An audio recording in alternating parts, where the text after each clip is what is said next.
नमस्कार, मैं हूं आपके साथ मेघा कौशिक और आप देख रहे हैं जवाब तो देना पड़ेगा। राइट टू हेल्थ बिल, एक ऐसा बिल जिसके जरिए हर राजस्थानी को स्वास्थ्य का अधिकार मिलेगा और राजस्थान पहला राज्य होगा जहां हर नागरिक को सेहत का अधिकार मिलेगा। राइट टू हेल्थ बिल की तैयारियों में चिकित्सा विभाग जुटा हुआ है और इसके लिए प्रवर समिति भी गठित कर दी गई है, पर प्रारूप की कुछ विसंगतियों को लेकर चिकित्सक नाराज है। इमरजेंसी को परिभाषित करने पर डॉक्टर अड़े हैं। चिकित्सक प्रतिनिधियों की सरकार के साथ वार्ता भी हो चुकी है। डॉक्टर्स ने कुछ सुझाव भी दिए हैं, लेकिन किसी भी तरह का हल निकला नहीं है। डॉक्टर कह रहे हैं कि हम चाहते हैं कि बिल पास हो और जनता को लाभ मिले, लेकिन निजी डॉक्टर्स पर नकेल कसने की कोशिश हो रही है। सरकार भी हर नागरिक को स्वास्थ्य का अधिकार देना चाहती है, तो सवाल यही उठता है कि फिर बवाल किस बात पर है और कौन किसका अधिकार छीन रहा है।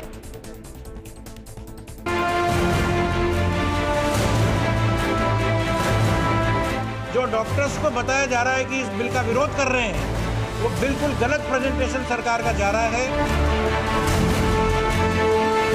कि हम मरीज के अधिकार को नहीं छीन रहे, अपने अधिकार को सुरक्षित करने की बात कर रहे हैं।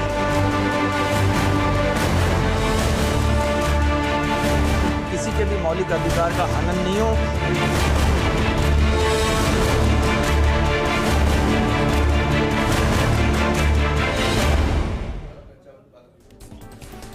एक नेक कोशिश है, लेकिन बवाल इसमें अनेक हैं। अब इन बवालों से पार पाया जाए तो आगे लोगों के लिए काम हो, लेकिन आखिर ये बवाल क्यों हो रहा है और अब इस पर विरोध अगर हो रहा है तो किस स्तर पर काम चल रहा है, ये तमाम बात करेंगे। और चर्चा करने के लिए हमारे साथ अतिथि हमारे गेस्ट स्टूडियो में मौजूद हैं। आशीष चतुर्वेदी जी बीजेपी नेता है, पंकज शर्मा कांग्रेस नेता, डॉक्टर अनुराग शर्मा सचिव हैं जेएमए, डॉक्टर राहुल कट्टा प्रभारी सचिव आईएमए हमारे साथ स्टूडियो में मौजूद हैं। आप सभी का बहुत बहुत स्वागत है इस कार्यक्रम में। और सबसे पहले डॉक्टर अनुराग शर्मा, आपसे ही सवाल है, क्या विरोध हो रहा है, क्यों विरोध कर रहे हैं? देखिए, विरोध मैं आपसे फिर कहूंगा, शब्द इसमें राइट टू हेल्थ बिल का विरोध नहीं है जी। स्वागत है, मुख्यमंत्री जी की अनूठी पहल है। और स्वास्थ्य का अधिकार की बात करें तो स्वास्थ्य का अधिकार तो फंडामेंटल राइट वैसे निहित है। हर सिटीजन को स्वास्थ्य का अधिकार है ही, मिला हुआ ही है, उसमें कोई नई बात है ही नहीं। पर अनूठी पहल है, उसको और आगे ले जाना चाहते हैं मुख्यमंत्री जी, उनका स्वागत है। परंतु विरोध है उसके अंदर की खामियों को और विसंगतियों को दूर किया जाना चाहिए, जो कि बहुत पहले से सरकार को हमने इंगित कर दी थी। सरकार ने आईएमए से मांगे थे और सभी चिकित्सक वर्ग से मांगा था कि हम ऐसा कोई बिल लाने की सोच रहे हैं और ये इसका प्रारूप है। आप इसमें गलतियां या कोई आपको खामियां लगती हैं तो बताइए। ये कब हुआ था सर?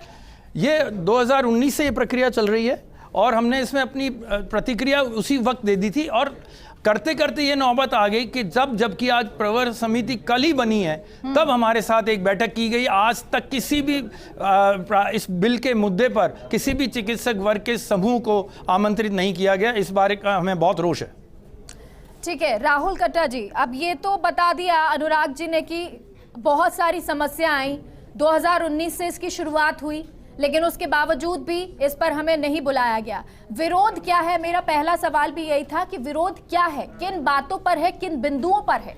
देखिए, स्वास्थ्य का अधिकार में दो पक्ष शामिल हैं, स्वास्थ्य देखभाल को लेने वाले और स्वास्थ्य देखभाल सुविधाओं को देने वाले। जब तक दोनों का पक्ष किसी अधिनियम में बराबर से नहीं रखा जाएगा पक्ष, तब तक वो अधूरा है। हमारा सिर्फ विरोध ये है कि नागरिकों को स्वास्थ्य के अधिकार दिए गए हैं, लेकिन उन संदर्भ में उनकी जिम्मेदारियां या स्वास्थ्य प्रदाताओं के जो अधिकार हैं या उनकी सुरक्षा से संबंधित बातें हैं, वो इसमें बिल में नदारद हैं। इस बिल के कुछ बिंदुओं पर मैं बात करूं तो बिल में कुछ ऐसी विसंगतियां हैं जिससे डॉक्टर और मरीजों के बीच में बहुत सारी तकलीफें बढ़ेगी। और ये राइट टू हेल्थ बिल की जगह बढ़ेगी सर? जब इमरजेंसी ट्रीटमेंट हर अस्पताल को, निजी हो या सरकारी हो, बिना पैसे लिए देना पड़ेगा। तो इमरजेंसी क्या है उसकी विवेचना इस बिल में नहीं की गई है। हर एक मरीज के लिए उसके लक्षण इमरजेंसी हैं, चाहे वो बुखार हो, चाहे पेट में दर्द हो। तो इमरजेंसी और किन कंडीशंस में, किन समस्याओं के लिए मरीज को फ्री चिकित्सा सुविधा देनी चाहिए सरकारी और निजी चिकित्सालयों के द्वारा, इस तरह की कोई भी बात। और जब फ्री निशुल्क चिकित्सा निजी अस्पताल देंगे तो उसका पुनर्भरण कहाँ से और कैसे होगा, सरकार उसके लिए क्या मैकेनिज्म बनाएगी, क्या प्रक्रिया अपनाएगी, इस तरह की कोई बातों का इस बिल के अंदर उल्लेख नहीं है।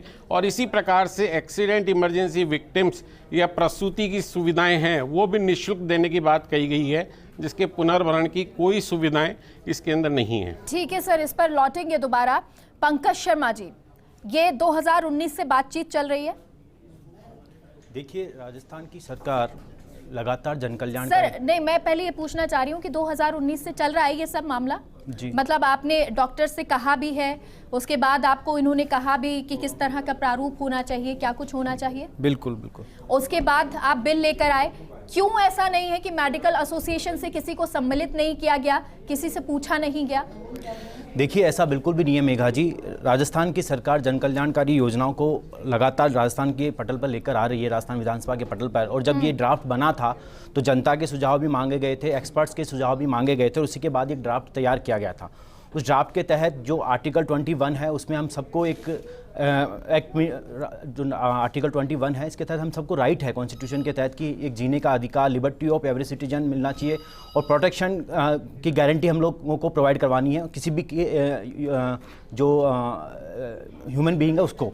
तो इसी के तहत हम लोग राइट टू हेल्थ बिल लेकर आने वाले थे राजस्थान में। उससे पहले भी आपने देखा होगा कि यूपीए की जो सरकारें थी वही राइट टू एजुकेशन का बिल भी लेके आई, राइट टू फूड का भी बिल लेकर आई, और ये एक मूल अधिकार है, फंडामेंटल राइट्स है, फंडामेंटल राइट्स है, फंडामेंटल राइट्स है। और इसी में हम लोगों का के तहत आपने देखा होगा कि राजस्थान सरकार की चिरंजीवी योजना आई, चिरंजीवी योजना में दुर्घटना बीमा भी दिया, इसके अलावा फ्री दवाई योजना भी। ये सब जो योजनाएं हम लोग लेके आए हैं कि वो जो आखिरी कतार में बैठा हुआ आम आदमी है उसे राहत मिल सके, और इसी के तहत ये राइट टू हेल्थ बिल भी लेके आए। अब जहां तक बात डॉक्टर साहब कह रहे हैं कि इसमें कुछ कमियां और खामियां हैं, देखिए प्रवर समिति बन गई है, 16 सदस्यीय प्रवर समिति का गठन हो चुका है। सर बनी 2 दिन पहले उसका, और कब कहा था विधानसभा अध्यक्ष ने कि कब बननी चाहिए? लास्ट ईयर बननी थी लेकिन किसी कारणों से वैसे नहीं बन पाई। लेकिन अभी बनने के लिए बोला था सर, कितने दिन में बन जानी चाहिए, क्या कहा? बनने के लिए कम समय की बात हुई थी लेकिन वो बन नहीं पाई, लेकिन अब वो गठित हो चुकी है। और मैं मानता हूँ कि बजट से पहले उस पर कार्रवाई हो जाएगी, बजट से पहले, क्योंकि उसी में सभी पक्ष और विपक्ष से सभी नेता लोग सम्मिलित हैं, और उस पर जो भी सुझाव होंगे, मेडिकल एसोसिएशन के जो एक्सपर्ट्स हैं उनके सुझाव होंगे, नेताओं के सुझाव होंगे, विपक्ष के नेताओं के होंगे, पक्ष के होंगे, सब लोगों का हम एक कलेक्टिव सॉल्यूशन लेकर आएंगे इससे राजस्थान की जनता को राहत मिल सके। ठीक है, ये पहला सवाल तो ये बता दीजिए ना कि जो प्रवर समिति, जिसके लिए विधानसभा अध्यक्ष कहते हैं कि आप 7 दिन में गठित कीजिए और फिर ये प्रवर समिति जो है आगे इस पर कार्य करेगी, वो 7 दिन 2 महीने गुजर जाते हैं, क्यों नहीं बनी? ये रीजन बता दीजिए। देखिए, उसके पीछे कई और रीजंस हैं। लगातार हम लोग कम्युनिकेट कर रहे थे, हेल्थ एक्सपर्ट से भी कम्युनिकेट कर रहे थे, हेल्थ वर्कर्स से भी कम्युनिकेट कर रहे थे, डॉक्टर से भी कम्युनिकेट कर रहे थे, और लगातार हम लोगों ने ओपन किया हुआ था कि जनता भी इसमें अपने सजेशन दे सकती है। और अभी क्योंकि थोड़ा डिले जरूर हुआ है प्रवर समिति के गठन में, बट लेकिन प्रवर समिति बन गई है और हम लोगों ने ट्राई किया है कि सभी लोगों को उसमें ले लिया जाए। आपके साथ सर, आप कह रहे हैं कम्युनिकेट कर रहे थे, कितना कम्युनिकेशन आपका हुआ, क्या कुछ आपको सुझाव मिले? देखिए, जो सुझाव मिले हैं वो जल्द ही विधानसभा के पटल पे रख दिए जाएंगे जब ये पूरा ड्राफ्ट बन के इंट्रोड्यूस किया जाएगा वापस से। लेकिन अभी आज भी मीटिंग हुई है, आज भी इन लोगों ने सजेशन दिए, तो मैं मान के चलता हूं कि सरकार सभी को कलेक्टिव जो सजेशन मिले हैं उन सभी सजेशन को मानेगी, और जो राजस्थान की जनता के हित में होगा, डॉक्टर्स के हित में होगा, एक मिलकर हम एक लोग फैसला लेंगे। ठीक है, डॉक्टर राहुल कट्टा जी, आप ये कह रहे थे कि इमरजेंसी जो होती हैं, उस इमरजेंसी सेवाओं में कोई आएगा तो उसका इलाज पहले करना होगा। इमरजेंसी को पहले डेफिनेट कर दीजिए आप। इमरजेंसी बेसिकली मेडिकल साइंस के अंदर इमरजेंसी शब्द की व्याख्या ये है कि अगर किसी के साथ में शारीरिक इस तरह की कोई बात हुई है जिससे उसकी जान को तुरंत खतरा हो, या उसका कोई ऐसा परमानेंट डैमेज हो जाए शरीर के अंदर जिसको कि तुरंत निदान और तुरंत इलाज की आवश्यकता है, वो एक इमरजेंसी होती है। सामान्य लक्षण जैसे तेज बुखार होना या पेट में दर्द होना, उनसे मरीज को तुरंत। राहुल जी, अगर कोई पेशेंट आता है और जो आपने इमरजेंसी की डेफिनेशन दी उसमें आता है, तो क्या उसके लिए ये जरूरी नहीं है कि पहले उसको स्वास्थ्य सेवा दी जाए? आपने एक मूवी देखी होगी मुन्ना भाई MBBS, उसमें एक कुछ सीन इसी तरह का था और शायद वो हमारे लिए कटाक्ष था हमारे समाज के लिए। मेघा जी, आज की तारीख के अंदर सारे निजी या सरकारी अस्पताल पहले इमरजेंसी के अंदर मरीज का इलाज करते हैं, उसको संभालते हैं। वो बात जो आप कह रहे हैं वो बिल्कुल उचित है। पहले हम लोग मरीज को देखते हैं, उसका इलाज शुरू करते हैं, उसके बाद आगे की बात करते हैं। लेकिन यहाँ मरीज का इलाज शुरू करने से संबंधित बात पे बात नहीं कर रहे हैं। यहाँ हम उसके शुल्क पुनर्भरण की बात कर रहे हैं, रियम्बर्समेंट की बात कर रहे हैं। उस पर जो कॉस्ट आएगी, हम फर्स्ट एड तक फ्री देने के लिए तैयार हैं। लेकिन ऐसे मरीजों का अगर किसी को हार्ट अटैक आया और उसको इमीडिएटली एंजियोप्लास्टी करनी पड़ेगी, कई बार आजकल के नए नियमों के अनुसार, नई गाइडलाइंस के अनुसार मरीज को तुरंत कैथ लैब में ले जाके जान बचाने के लिए एंजियोप्लास्टी करनी पड़ती है। ऐसी समस्याओं के लिए पुनर्भरण कहां से होगा? इस तरह की कोई व्यवस्था इस बिल में नहीं है। ठीक है, आशीष जी हमारे साथ जुड़े हुए हैं। आशीष जी, ये बिल जो आ रहा है, इसको ये तो आप मानते हैं कि एक नेक पहल है, नेक सोच के साथ लाया जा रहा है?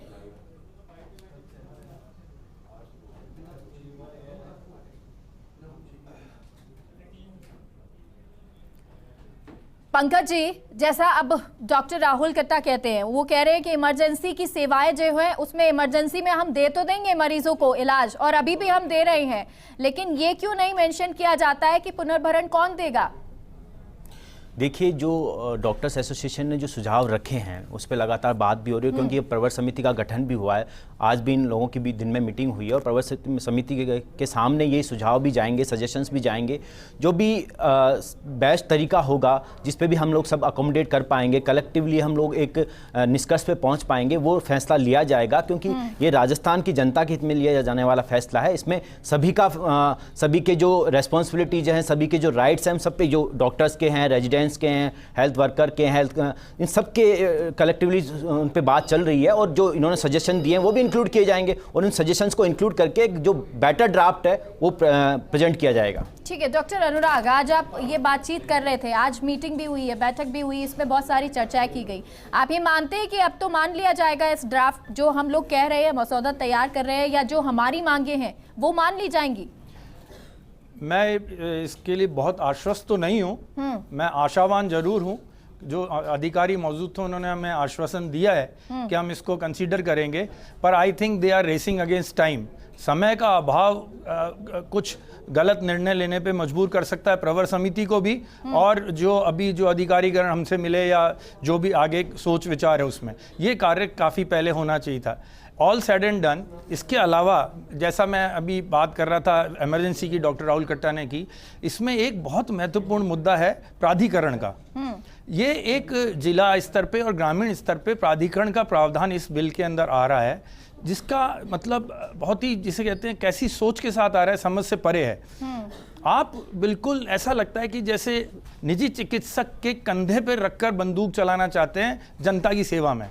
तो ऐसा ना कीजिए। जो खाई, सर ऐसा क्यों लगा आपको? उसमें ऐसा प्रावधान है कुछ कि जैसे वो एक कोई ग्राम उसमें पंचायत या प्रधान जो हैं वहाँ पे कभी भी किसी भी अस्पताल में, इसी तरह से जिला प्रमुख या उनके द्वारा प्रदत्त अधिकारी किसी भी जिला अस्पताल में जो कि प्राइवेट है या जैसा सरकारी भी हो, उसमें जाके तुरंत पूरा रिकॉर्ड देख सकते हैं, उसको सीज कर सकते हैं, और उसमें यहाँ तक प्रावधान है कि उसका उस पे पूरा केस चला सकते हैं, और उसकी सुनवाई के लिए डॉक्टर के पास कोई विकल्प नहीं दिया गया है, और उसको ये भी नहीं कहा जा सकता कि वो किसी कोर्ट में जाए।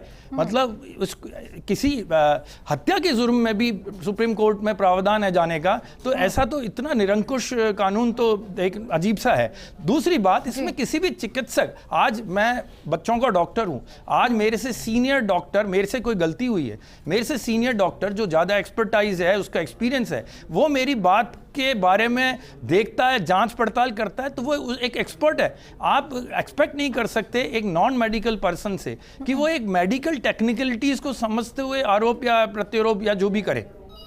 ठीक है पंकज जी, इसका जवाब दे दीजिए क्योंकि बहुत ज़्यादा समय नहीं है। 23 तारीख से तो बजट सत्र शुरू हो जाएगा। अब इस पर जवाब दें जो डॉक्टर अनुराग ने कहा है। देखिए, मैं मानता हूं कि राजस्थान के मुख्यमंत्री जी बिल्कुल संवेदनशील है सभी मुद्दों को लेकर, और जो राइट टू हेल्थ बिल आ रहा है वो राजस्थान की जनता के हितों को ध्यान में रखकर आ रहा है। लेकिन मैं मानता हूं कि राजस्थान के मुख्यमंत्री जी ना सिर्फ राजस्थान की जनता के हितों का ध्यान रखेंगे बल्कि जो डॉक्टर्स एसोसिएशन है, एक्सपर्ट्स है, उनके हितों का भी ध्यान रखेंगे। इतनी देर क्यों लग गई? देर नहीं लगी, देखो देर नहीं लगी, लगातार ये तो पब्लिक डोमेन में था ड्राफ्ट, बहुत लंबे टाइम से ड्राफ्ट पब्लिक डोमेन में था, और जनता के सुझाव भी मांगे गए, मेडिकल एक्सपर्ट्स के सुझाव भी मांगे, और डेफिनेटली जो सुझाव आए थे, जो सजेशंस आए थे, जो रिकमेंडेशंस आई थी, उनके बिहाफ पे ये फाइनल रिपोर्ट तैयार हुआ था। लेकिन अब जो कि अब इन लोगों ने ऑब्जेक्शन उठाया, जो लास्ट टाइम हम लोगों ने प्रेजेंट किया था, उसके बाद जो ऑब्जेक्शंस आए उन ऑब्जेक्शंस पे काम हो रहा है, और हम लोगों ने प्रवर्तन समिति बनाने की बात की थी, प्रवर्तन समिति बन भी गई है, 16 सदस्यीय टीम बनी है जिसमें सभी लोग हैं। मतलब अगर हम बात करें ऑपोजिशन के लोग भी हैं, रूलिंग पार्टी के भी लोग भी हैं, गवर्नमेंट के, तो उनके साथ में ये जो फाइनल जो ड्राफ्ट आएगा मैं मान के चलता हूं। आशीष जी, अब क्योंकि देखिए ये नेक प्रवृत्ति से लाया जा रहा है, नेक सोच से लाया जा रहा है, ये तो आप मानते हैं? देखिए मेघा जी, Bharatiya Janata party right to health का स्वागत करती है, लेकिन इसमें सरकार की मंशा पे सवाल इसलिए उठते हैं कि मैं भी आपकी रिपोर्ट देख रहा था जिसमें प्राइवेट डॉक्टर से कह रहे हैं कि सर वो इसका विरोध नहीं कर रहे हैं। राजस्थान के मुख्यमंत्री जी का स्टेटमेंट आया है कि जो प्राइवेट हॉस्पिटल है इन्होंने लूट मचा रखी है और राइट टू हेल्थ का विरोध कर रहे हैं, इसको पास नहीं होने दे रहे। आप मुझे बताइए, मतलब मुख्यमंत्री पावरफुल है, विधानसभा पावरफुल है, या प्राइवेट हॉस्पिटल्स पावरफुल है? मतलब इससे तो ऐसा लग रहा है कि प्राइवेट हॉस्पिटल्स का पूरा नियंत्रण हो रखा है। आपकी ही पार्टी से मुद्दा भी तो उठाया गया था कि किस तरह इसमें खामियां हैं। नहीं, देखिए जो भी विसंगतियां होंगी वो प्रवर समिति दूर करेगी, लेकिन सरकार की मंशा आप देखिए कि 23 सितंबर को ये बिल विधानसभा में लाया जाता है और आपको 4 महीने लग जाते हैं प्रवर समिति का गठन करने में। आप देखिए तो मंशा तो दिख रही ना। तो खाली राइट टू हेल्थ लाने से समस्याओं का समाधान नहीं होगा।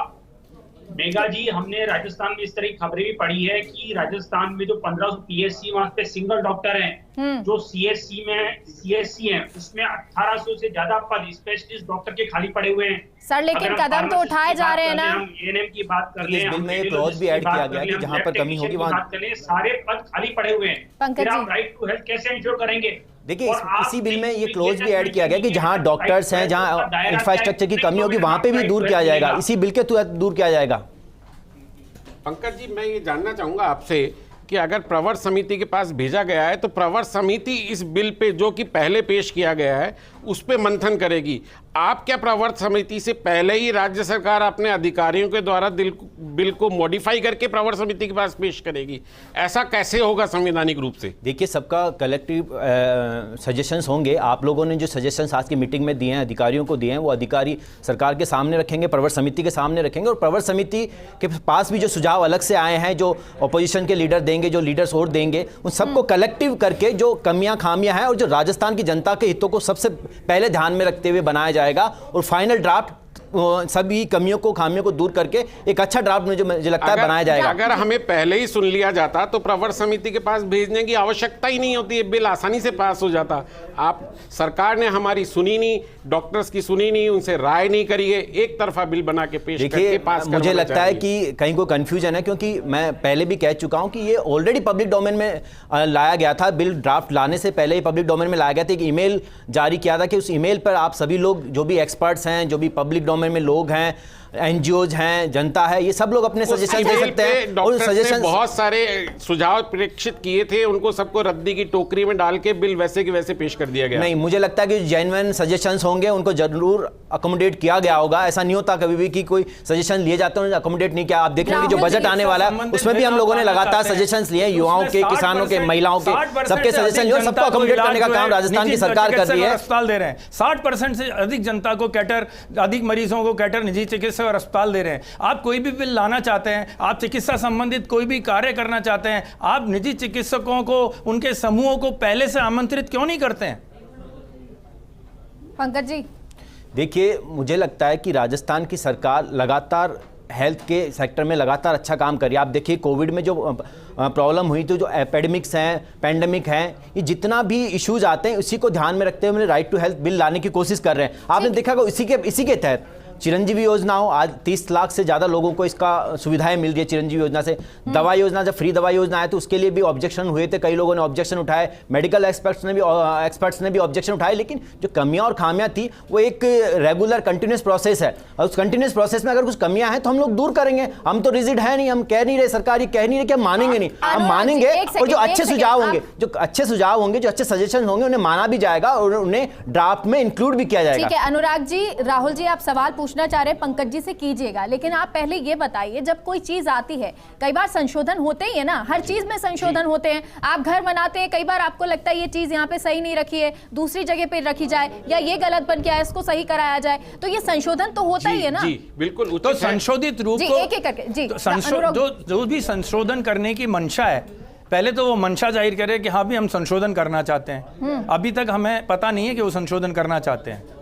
दूसरा, लेकिन इसीलिए तो प्रवर समिति संशोधन करना चाहते जब तो मीटिंग हुई है, तभी तो प्रवर समिति बनाई गई। मीटिंग, हाँ, तो आज मैं जैसा कह रहा हूं कि आज मैं आशान्वित हुआ हूं, पहली बार आशान्वित हुआ हूं कि प्रवर समिति कल गठित हुई, आज हमको मीटिंग के लिए बुलाया। तो अगर अभी भी संशोधन करना चाह रहे हैं तो उस संशोधित प्रस्ताव को भी हमारे साथ एक बार वापस से बुलाएं हमको, और बताएं कि साहब हमने ये संशोधन सोचे, अब आप लोग विचार कीजिए अपना। जी मेघा जी, मैं आपको बताना चाहूंगा कि जब मार्च में ये पब्लिक डोमेन पे रखा गया था तो अप्रैल में डॉक्टरों की बहुत सारी संस्थाओं ने, इंक्लूडिंग इंडियन मेडिकल एसोसिएशन ने, अपने सुझाव प्रेषित किए थे।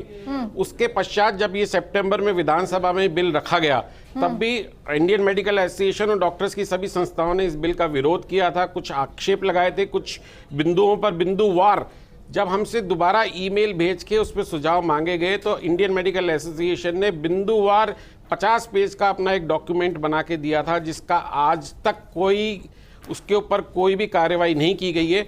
उसके पश्चात इंडियन मेडिकल एसोसिएशन और दूसरी संस्थाओं ने मुख्यमंत्री को पत्र लिखा, हेल्थ सेक्रेटरी को पत्र लिखा, चिकित्सा मंत्री को पत्र लिखा, लेकिन आज तक कभी बुलाया नहीं गया, कभी सुझाव आमंत्रित नहीं गए।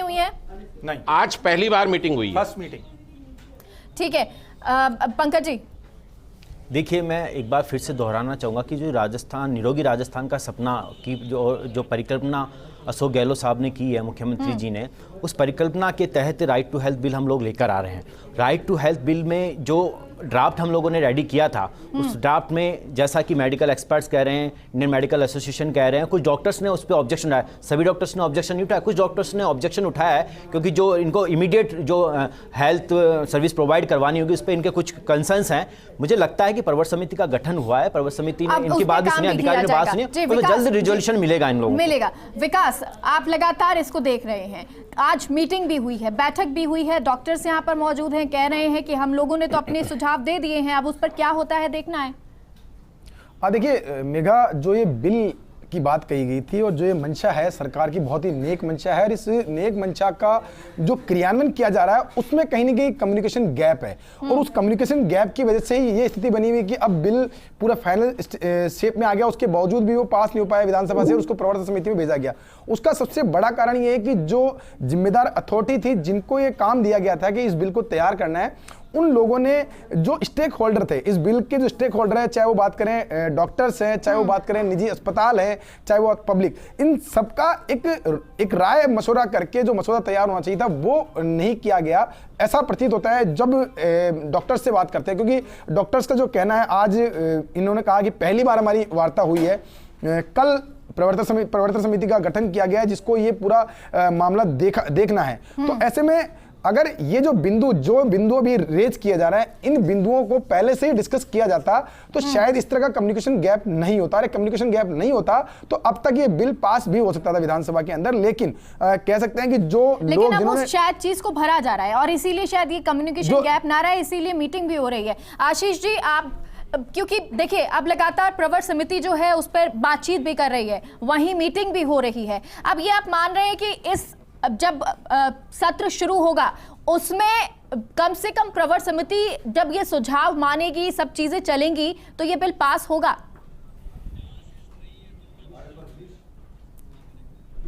ठीक है, राहुल कट्टा जी, आप ये कह रहे थे कि कुछ खामियां हैं, कम्युनिकेशन गैप की बात विकास कर रहे हैं, क्या अगर ये खामियां पूरी नहीं होती हैं, कुछ खामियां पूरी भी की जाएंगी, कुछ खामियां रह भी जाती हैं, तब क्या होगा?